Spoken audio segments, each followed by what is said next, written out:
আলাইকুম and hello friend, welcome to my channel the sinus world. আজ আমি বানাবো ঢ্যাঁড়সের একটি রেসিপি। সাধারণ ঢ্যাঁড়সকে একটু অসাধারণভাবে বানাবো।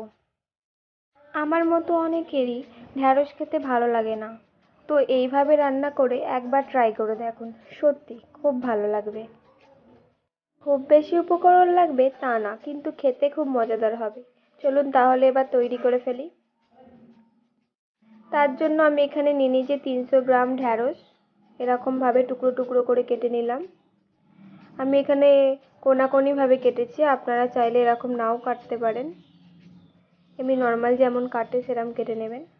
3টে পেঁয়াজ আমি টুকরো টুকরো করে নিয়েছি এভাবে। আর নিয়ে নিয়েছি 4-5টা কাঁচা লঙ্কা। ঝালটা কমিয়ে এবং বাড়িয়ে নিতে পারেন।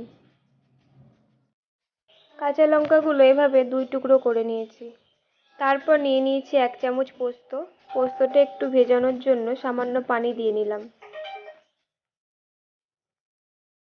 পোস্তটাকে ভালো করে মিহি করে বাটার জন্য এর মধ্যে আদা রসুন দিয়ে বাটবো।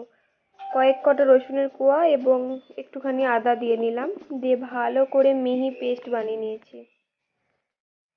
তারপর কড়াই বসিয়ে নিয়েছি। কড়াইয়ের মধ্যে দিয়ে দিলাম পরিমাণ মতো তেল।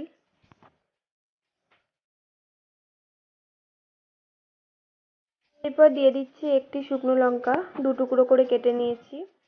তারপর ঢ্যাঁড়সগুলো সামান্য ভেজে নেব, খুব বেশি ভাজবো না, একটু কাঁচা ভাবটা কাটিয়ে নেওয়ার জন্য ভেজে নেব। এরপর ঢ্যাঁড়সের মধ্যে দিয়ে দিচ্ছি 1/2 চামচ নুন এবং 1/2 চামচ হলুদ গুঁড়ো।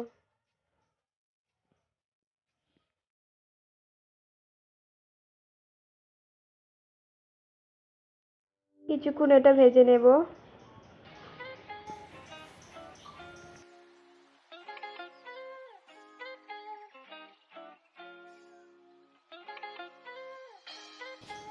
2-3 মিনিট ভাজার পর দেখতেই পাচ্ছেন ঢ্যাঁড়সটা নরম নরম হয়ে গেছে, কালারটাও একটু পাল্টে গেছে।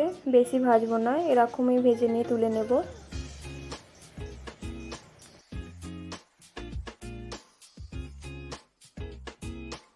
সব ঢ্যাঁড়স অন্য একটি পাত্রে তুলে নিয়েছি। এরপর ওই কড়াই দিয়ে দিচ্ছি সামান্য তেল তরকারিটা বানানোর জন্য। তেলটা গরম হয়ে গেলে পেঁয়াজের টুকরোগুলো দিয়ে দেব।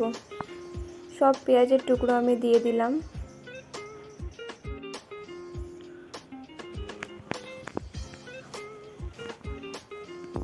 পেঁয়াজটা গোল্ডেন ব্রাউন কালার হয়ে গেছে। এরপর এর মধ্যে দিয়ে দিচ্ছি পোস্ত এবং আদা রসুনের পেস্ট।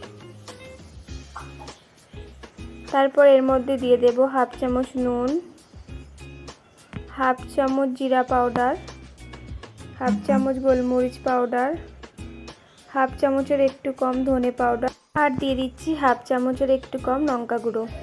তারপর সবকটি উপকরণ ভালো করে মিশিয়ে নেব। এবার সামান্য সামান্য পানি দিয়ে মশলাগুলো ভালো করে কষিয়ে নেব।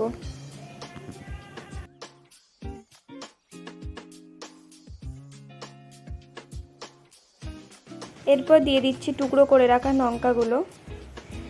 ঝাল এবং লবণের পরিমাণ আপনারা আপনাদের টেস্ট মতো দেবেন। তারপর দিয়ে দিলাম আবার সামান্য একটু পানি, দিয়ে সব মশলা একসাথে ভালো করে কষিয়ে নেব। এরপর দিয়ে রাখছি ভেজে রাখা ঢ্যাঁড়স।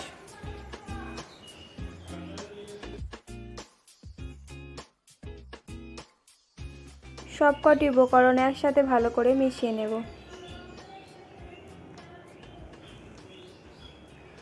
এইভাবেই সামান্য সামান্য পানি দিয়ে সব একসাথে কষাতে থাকবো।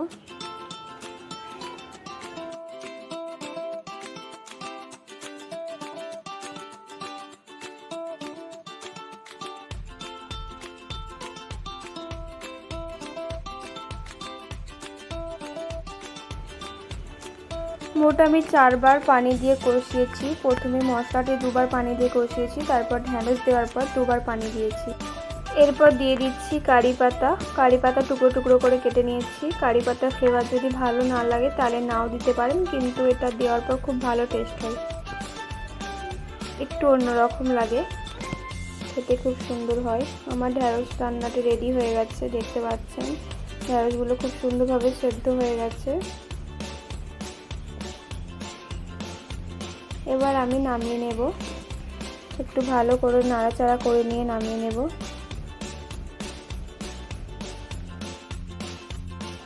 গ্যাস অফ করে দিয়েছি, এবার একটি পাত্রে তুলে নিচ্ছি।